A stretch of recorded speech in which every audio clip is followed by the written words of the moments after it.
The cubs had been alone for hours. They did not understand that yet. They only understood that she was gone, and that the wind had gotten colder, and that the sounds coming from beyond the snow ridge were sounds they had never heard before. They pressed together inside the shallow shelter their mother had scraped from the ice before she left. Their small bodies fit perfectly against each other, two round, warm shapes tucked into the white. But warmth only goes so far when something is moving out there in the gray morning light. Something that smells like hunger. Something that is getting closer. The first shadow appeared on the ridge above them. Then a second.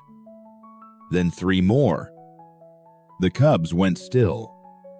Some instinct older than memory told them to be quiet, to be small, to disappear into the white if they could.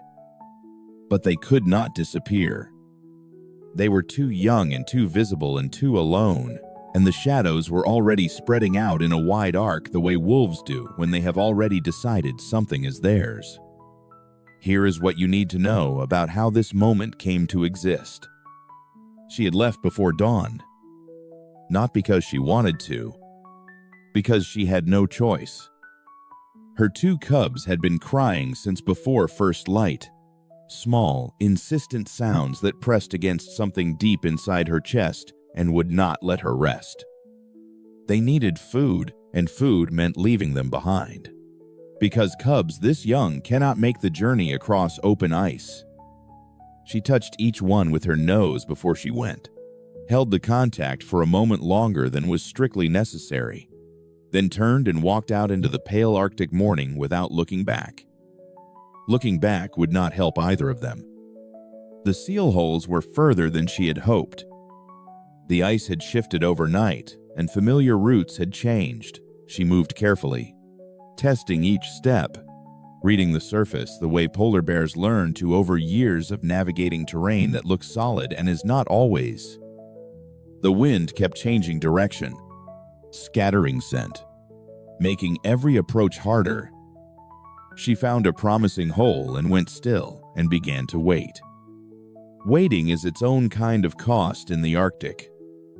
Every minute she stood motionless was energy drawn from reserves she could not easily replace. But patience is not optional when you are hunting in a place this unforgiving.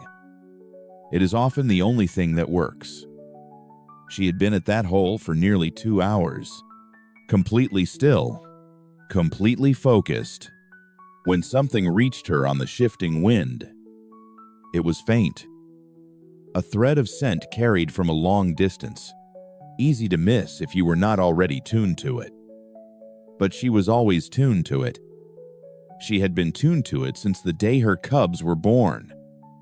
Wolves, and beneath that smell, woven through it like a current beneath still water, the scent of her own cubs. She did not think. She did not weigh options or calculate distance. Her body simply turned and accelerated, and within seconds she was running at full speed across the ice. Her reserves, the energy she had been carefully rationing all morning, released all at once. Huge paws drove into the snow. Her weight surged forward in long, powerful strides. Ice crystals spraying up behind her. She ran the way living things run when running is the only thing left in the world. She did not know if she would be in time. She ran anyway.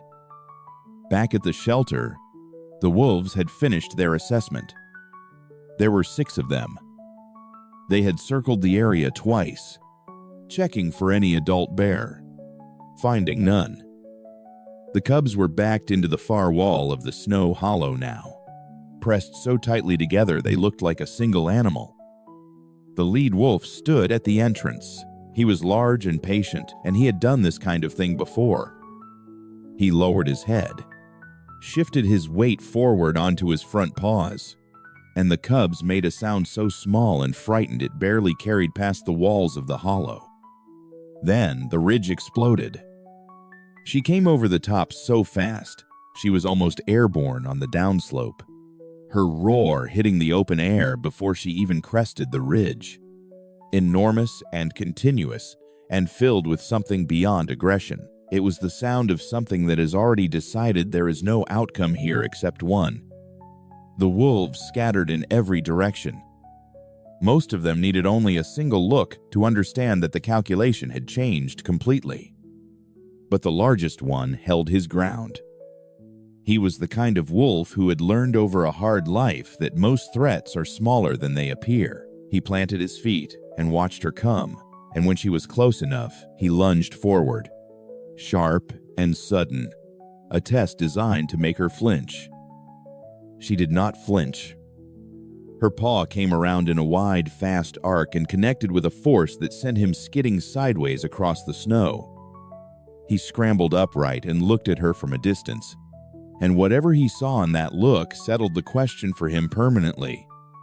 He turned and ran. The rest of the pack went with him, their gray shapes dissolving quickly into the white distance until the hillside was empty and still. She stood at the entrance to the hollow and breathed hard, facing the open ice, watching. Then she turned around. The cubs came out in a rush. They hit her with their full, small weight, both of them at once, squealing and climbing and pushing their faces into her fur with a kind of desperate relief that needed no translation. She went down onto the ice and let them come. She put her nose against each one in turn, breathing them in slowly, checking every inch of them. Unharmed. Shaking and hungry and unharmed. She lay on the ice, and the cubs crawled over her and pressed themselves into her warmth, and the Arctic was quiet around them. The morning light had shifted to pale gold on the snow. Nothing moved on the horizon in any direction. For a few minutes, there was nothing in the world except this, a mother and her cubs on the ice, together, breathing. But she could feel the hunger in them even as they rested. The thin sounds they made, the way they pressed against her as if warmth might substitute for food. She had burned through her own reserves in that run, and her body knew it. The seal holes were still out there. The day still had hours in it.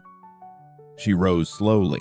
The cubs looked up at her immediately, reading her the way cubs learn to read their mothers long before they understand anything else about the world. She nudged them gently back toward the shelter. They resisted. She nudged them again. Firmer. They went.